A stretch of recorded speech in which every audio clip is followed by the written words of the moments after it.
Usprkos Sarajevskom primirju, početkom 1992. pobunjeni su Srbi stalno bombardirali gradove na crti razdvajanja, pa Republika Hrvatska morala poduzimati ograničene operacije kako bi spriječila njihove terorističke akcije. Tijekom 1994. počele su vojne operacije kojima je u 10-ak mjeseci slomljena srpska obrana u Livanjskom polju i na obroncima Dinare i Šator planine. Akcije su se vodile postupno, a jedna od njih, operacija Skok 2, okončana je 11. lipnja 1995.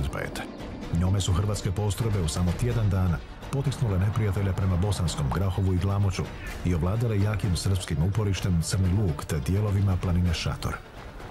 Time je Livanjsko polje u cijelosti osigurano za manevar hrvatskih postrojba koje su spojene od Dinare preko Šator planine i Staretine sve do Kupreških vrata.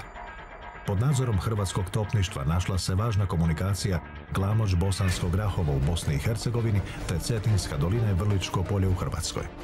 Operaciji Skok 2 prethodile su dvije vrlo složene ofenzivne akcije Zima 94. i Skok 1, u kojima su tijekom zime hrvatske postrojbe ovladale svim planinskim visovima u okruženju Vrlike i Knina. U ekstremnim zimskim uvjetima, po visokom snijegu, snježnim olujama i na vrlo niskim temperaturama i do -20 stupnjeva, hrvatski su vojnici pokazali iznimnu fizičku i moralnu izdržljivost.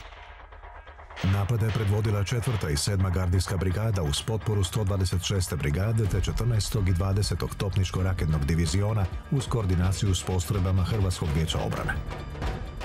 Ipak tek je Splitski sporazum Tuđman-Izetbegović o vojnoj suradnji omogućio jači vojni zamah. Na temelju njega izvedena je zajednička akcija Hrvatske vojske, Hrvatskog vijeća obrane i armije Bosne i Hercegovine ljeto 95. kojom je olakšana situacija u Bihaću, a Srbi su ujedno potisnuti iz Glamoča i Bosanskog Grahova.